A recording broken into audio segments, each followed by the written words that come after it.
Good morning friends, स्वागत है आपका आज के डिस्कशन में। तो चलिए स्टार्ट करते हैं आज का डिस्कशन। सबसे पहले हम बात करेंगे सुनामी रेडी विलेज के बारे में। यूनेस्को के द्वारा भारत के उड़ीसा के 24 कोस्टल विलेज को सुनामी विलेज का दर्जा दिया गया है और इसकी घोषणा दूसरे ग्लोबल सुनामी सिंपोजियम के फं, के फंक्शन में इसकी घोषणा की गई थी, जो कि इंडोनेशिया में आयोजित हुआ है। और इसका जो वेरिफिकेशन होता है वो national tsunami ready recognition board के द्वारा किया जाता है। जो एनटीआरबी होता है उसमें आपको Indian national centre for ocean information service और नेशनल डिजास्टर मैनेजमेंट अथॉरिटी के अधिकारी सम्मिलित रूप से सुनामी रेडी रिकॉग्नाइजेशन प्रोग्राम को जो है इम्प्लीमेंट करते हैं।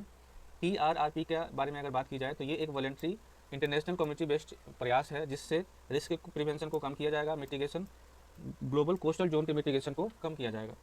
इसका उद्देश्य जो है वो आपको सुनामी रेजिलियंस अवेयरनेस क्रिएट करना, प्रिपेयर्डनेस स्ट्रेटजी को बूस्ट करना, ताकि लाइफ को बचाया जा सके, उनकी जीविकापार्जन को बचाया जा सके, जो वहाँ उनकी संपत्ति है उनको जो है हानि होने से बचाया जा सके, उनके क्षति को कम किया जा सके।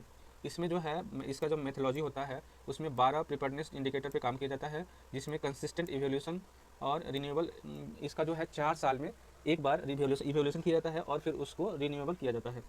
ये सुनामी की अगर बात की जाए तो डिफिनेशन की बात की जाए तो ये एक प्रकार का सीरीज ऑफ इनॉर्मस वेव है जो कि अंडर वाटर डिस्टर्बेंस से क्रिएट होता है। जैसे अर्थक्वेक आ गया तो भूकंप आ गया, तो जो अंडर वाटर डिस्टर्बेंस क्रिएट होता है उससे जो है हवाएं जो है वो तेज चलती हैं और उसका प्रभाव पड़ता है। अर्थक्वेक हो गया, वोल्केनो इरप्शन हो गया, लैंडस्लाइड हो गया, कोस्टल रॉक फॉल्स इत्यादि हो गया। सुनामी जो वर्ड है वो 2 शब्दों से बना है। एक जापानी वर्ड है जिसको सू बोला जाता है, इसका मतलब हार्बर होता है, और दूसरा होता है नामी यानी कि वेव।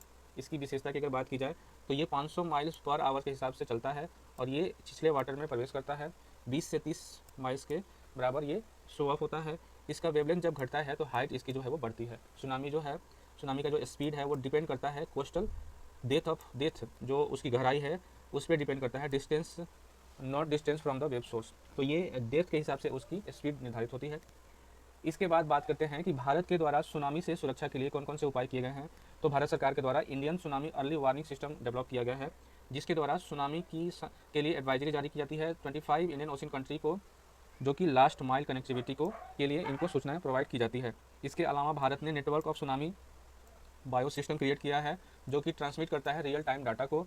इसके बाद INCOIS को इस्टेब्लिश किया गया है। इसके द्वारा real time network of tide gauge station, जो कि भारत के कोस्टल क्षेत्र में जो टाइड आते हैं उनको वो मापता है। रियल टाइम मतलब वास्तविक समय में उनकी पहचान करता है और उसके बारे में सूचना देता है। National disaster management authority guidelines management के संबंध में, जो कि सुनामी मैनेजमेंट के संबंध में भारत सरकार के द्वारा गाइडलाइन जारी की जाती है। Modelling and mapping of tsunami along Indian coast as a part of early tsunami and storm surge warning system. तो इन्होंने अर्ली वार्निंग सिस्टम बनाया है ताकि उसके प्रभाव को कम किया जा सके।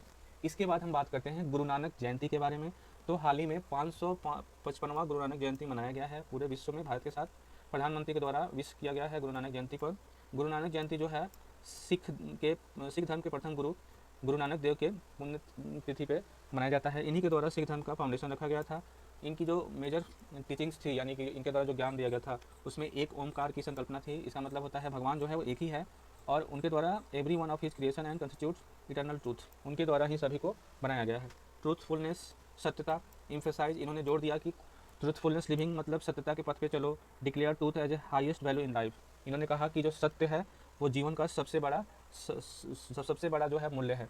सोशल इनइक्वलिटी पे इन्होंने काम किया। Sustain attack on social inequality, criticise caste system, तो कास्ट सिस्टम यानी कि वर्ण व्यवस्था का इन्होंने विरोध किया। Religious on a mean of help, he caution people to not use religion of earning material benefits, धर्म के नाम पे जो है आधुनिक सुख सुविधाओं का जो अर्निंग है उसको इन्होंने नकारा कि नहीं करना चाहिए ऐसे। Relevance of his teaching in modern times, वर्तमान समय में गुरु नानक देव का जो ज्ञान है उससे क्या सीख मिलती है। तो सबसे पहला होता है कि इक्वलिटी एंड ब्रदरहुड, उनके द्वारा कहा गया कि सभी लोग समान हैं। उन्होंने कहा कि जेंडर और कास्ट डिस्क्रिमिनेशन जो है उसको ख़त्म करना चाहिए। राइजिंग कन्फ्लिक्ट्स जो है, जैसे वर्ल्ड ग्लोबल वार चल रहा है, तो उसको हम अपना सकते हैं इनके सिद्धांतों को और उससे सीख के जो है इस वार को ख़त्म कर सकते हैं, राइजिंग कन्फ्लिक्ट्स को ख़त्म कर सकते हैं। इसके बाद वंदे टको मतलब शेयर व्हाट यू हैव, आपके पास जो भी है उसको आपको शेयर करना चाहिए। Growing inequalities between haves and have not can be reduce, अगर आप असमानता के लिए काम करते हैं तो आपके पास जो है और जो नहीं है, जिनके पास नहीं है उनके गैप को हम कम कर सकते हैं। किरत करो यानी कि जो आप कमा रहे हो वो राइटलेसली एंड ऑनेस्टली कमाओ।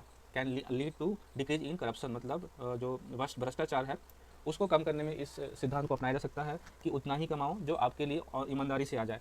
सर्वदा भला, वेलफेयर ऑफ ऑल, सभी का कल्याण करे। क्लाइमेट चेंज जो है प्रोमोटिंग इकोलॉजिकल जस्टिस को इससे सीख मिलती है, मतलब इसको लागू करके इसके संबंध में काम किया जा सकता है। इसके बाद गुरु नानक देव के बारे में बात करते हैं। 1469 में इनका जो है जन्म हुआ और ये 1539 तक इनका अस्तित्व रहा। इनका जन्म जो था वो तलवंडी, जो कि ननकाना साहिब पाकिस्तान में स्थित है, तो इनका जन्म तलवंडी में हुआ जो कि वर्तमान में पाकिस्तान में है। He established a centre at Kartarpur, इनके द्वारा करतारपुर में एक सेंटर स्थापित किया गया था। Dera Baba Nanak on the river, Ravi river के किनारे जो है डेरा बाबा नानक जो है इस्टेब्लिश किया। इनका जो आइडिया था वो लिबरेशन का था, was not a state of insert bliss. ये जो थे, ये अपने जो मृत्यु के पाल इन्होंने अपना एक उत्तराधिकारी नियुक्त किया जिसको लेहना इन्होंने कहा, और लेहना जो है वो गुरु अंगद को बनाया गया था जो कि इनके सक्सेसर थे। इसके बाद हम बात करते हैं क्लाइमेट फाइनेंस रिपोर्ट के बारे में। तो क्लाइमेट फाइनेंस रिपोर्ट को United nation framework convention on climate change के COP29 सम्मेलन में जारी किया गया है।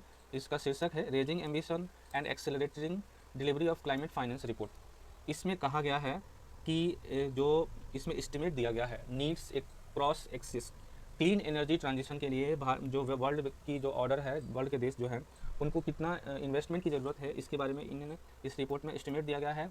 कैसे रेजिलियंस किया जाए, डैमेज और लॉस को कम किया जाए, नेचुरल कैपिटल को कैसे बर्न किया जाए, just transition to meet Paris agreement, Paris agreement के लक्ष्य को प्राप्त करने के लिए कितनी पूंजी की आवश्यकता होगी, कैसे निवेश किया जाएगा, इस संबंध में इन्होंने एस्टिमेट किया है। रिपोर्ट में कहा गया है कि global investment required for climate action is around 6.3 to 6.7 trillion per year. 2030 तक जो वर्ल्ड की अर्थव्यवस्था है उसमें कम से कम 6.3 से 6.7 ट्रिलियन प्रत्येक साल जो है डॉलर चाहिए। Emerging market and developing country जो है जैसे कि चाइना, उनको 2.3 से 2.5 ट्रिलियन की ज़रूरत है। Currently investment in concentrated in economic such as India and Brazil, वर्तमान में इंडिया और ब्राज़ील के द्वारा ही इन्वेस्टमेंट किया जा रहा है जिसको एक्सपेंड करने की ज़रूरत है। इस रिपोर्ट में कहा गया है increase role of non traditional sources in closing financial gap, जैसे कि voluntary carbon market, south cooperation, use of special drawing rights. तो इस रिपोर्ट में कहा गया है कि traditional resource, non traditional resource को भी फाइनेंशियल गैप को फुलफिल करने के लिए यूज करने की आवश्यकता है। Unprecedented opportunity for developing country due to declining technology, जैसे huge expansion in supply from China. इनके द्वारा कुछ सुझाव भी दिया गया है। इन्होंने कहा है कि इंटीग्रेटेड अप्रोच अपनाने की जरूरत है to climate finance with strengthening of collaboration, development of sectoral plans, cooperation and project pipeline. तो जो भी देश हैं उनको नीतियाँ बनाने में कोलाबरेट करने की आवश्यकता है ताकि वो इन्वेस्टमेंट प्लान को स्मूथली रन कर सकें और को क्रिएशन कर सके प्रोजेक्ट पाइपलाइन का, और सभी देशों को एक साथ लाभ पहुंचे। पब्लिक फंडिंग का use, manage depth and physical space, boost domestic resources mobilisation जैसे कार्बन प्राइजिंग, तो उससे पब्लिक फंडिंग इकट्ठा किया जाए। प्राइवेट इन्वेस्टमेंट को जो है इसमें इन्वेस्ट किया जाए। Reduce cost of capital, expand option for concessional financing, tapping of potential of carbon market, तो कार्बन मार्केट के पोटेंशियल को और बढ़ाया जाए ताकि प्राइवेट इन्वेस्टमेंट भी इसमें आवे। मल्टीलेटरल डेवलपमेंट बैंक को बढ़ावा दिया जाए। Should work to triple lending capacity by 2030 as part of new collective quantified goal on climate finance. तो मल्टीलेटरल डेवलपमेंट बैंक के कंसेप्ट पे काम किया जाए ताकि लैंडिंग कैपेसिटी 2030 तक बढ़ाया जा सके। इसके बाद बात करते हैं mechanism to facilitate climate finance. Global environment facility, इसका जो उद्देश्य था addressing global environmental issue including climate change, और ये 1991 में आया था। तो वर्तमान ग्लोबल इन्वायरमेंट फैसिलिटी 1991 में आया था और इसका जो मुख्य उद्देश्य था पर्यावरण संबंधी जितनी भी चुनौतियाँ हैं जिसमें क्लाइमेट चेंज भी शामिल है उसको जो है एड्रेस करना। ग्रीन क्लाइमेट फंड क्रिएट करना। 2010 में COP16 के कैनकम कॉन्फ्रेंस में इसको ग्रीन क्लाइमेट फंड की अवधारणा को अपनाया गया था जो कि डेवलपिंग कंट्री को सपोर्ट करेगा। न्यू कलेक्टिव क्वांटिफाइड गोल, जो कि वर्तमान जो COP29 हुआ है उसमें इसको अपनाया गया है। इसका जो मुख्य उद्देश्य है एक फाइनेंशियल टारगेट बनाना, फिर उसको अचीव करने के लिए सपोर्ट करना डेवलपिंग कंट्री को, जो कि 2025 तक का टारगेट रखा गया है। इसके बाद हम बात करते हैं आज के पहले फैक्ट की। पहला फैक्ट है भारत डायनेमिक्स लिमिटेड ने पेंटीर स्वचालित एंटी एयरक्राफ्ट गन और मिसाइल प्रणाली पर सहयोग करने के लिए रूसी रक्षा निर्यात एजेंसी जिसका नाम है रोसोबोरोन एक्सपोर्ट के साथ एक समझौते पर यानी कि एक MOU हस्ताक्षर किया है भारत ने रूस के साथ। ठीक है। पंकज आडवाणी ने अपना 28वां विश्व खिताब जीतकर इतिहास रच दिया है। उन्होंने दोहा में IBSF विश्व बिलियर्ड्स चैंपियनशिप में यह उपलब्धि हासिल की। आडवाणी ने इंग्लैंड के रॉबर्ट हॉल को 4-2 के स्कोर से हराया। यह जीत 2016 के बाद से आडवाणी का लगातार 7वां खिताब है। ठीक है, तो पंकज आडवाणी ने जीता। इसके बाद DRDO ने 12 नवंबर को एकीकृत परीक्षण रेंज चांदीपुर उड़ीसा से long range land attack cruise missile का पहला उड़ान परीक्षण जो है सफलतापूर्वक कर लिया है। इसके बाद बात करते हैं पिनाका के बारे में। DRDO ने provisional staff qualitative requirements validation trial के हिस्से के रूप में गाइडेड पिनाका हथियार प्रणाली के उड़ान परीक्षण सफलतापूर्वक प्राप्त कर लिए हैं। इसके बाद IIT इंदौर के द्वारा बुद्धिमान रिसीवर विकसित किया जा रहा है जो मॉड्यूलेशन, चैनल कोडिंग, इंटरलीविंग जैसी प्रमुख संचार विधियों का स्वचालित रूप से पता लगाएगा और उन्हें डिकोड करके शोर और हस्तक्षेप वाली चुनौतीपूर्ण स्थितियों में भी डाटा को सटीक रूप से संचालित करने में मदद करेगा। और ये टेक्नोलॉजी जो है वो 6G में उपयोग की जाएगी। केंद्रीय मंत्री अर्जुन राम मेघवाल ने देवेंद्र कुमार घोड़ावत द्वारा लिखित पुस्तक माँ मदर का विमोचन किया है। तो केंद्रीय मंत्री अर्जुन राम मेघवाल के द्वारा पुस्तक का लेखक का नाम है डॉक्टर देवेंद्र कुमार घोड़ावत और पुस्तक का नाम है माँ मदर। ठीक है, अगला जो फैक्ट है उसमें कहा गया है कि उत्तराखंड के मुख्यमंत्री पुष्कर सिंह धामी ने 14 नवंबर 2024 को पिथौरागढ़ में जौलजीबी मेला 2024 का उद्घाटन किया। तो अगर पूछा जाता है कि जौलजीबी मेला 2024 का उद्घाटन कहाँ हुआ, तो पिथौरागढ़ उत्तराखंड। किसके द्वारा किया गया, तो पुष्कर सिंह धामी उत्तराखंड के मुख्यमंत्री। इंडिया गेम डेवलपर कॉन्फ्रेंस का 16वां संस्करण बेंगलुरु हैदराबाद में आयोजित हुआ, याद रखिएगा। प्रधानमंत्री आज नाइजीरिया, ब्राज़ील, गुआना की 5 दिवसीय यात्रा पर रवाना हुए हैं। अपने प्रस्थान गंतव्य में प्रधानमंत्री ने कहा कि यह नाइजीरिया की उनकी पहली यात्रा होगी जो पश्चिम अफ्रीकी क्षेत्र में भारत का करीबी साझेदार है। तो ये थी आज की डिस्कशन। इस वीडियो को ज़रूर देखें। तब तक मिलते हैं कल, तब तक के लिए धन्यवाद।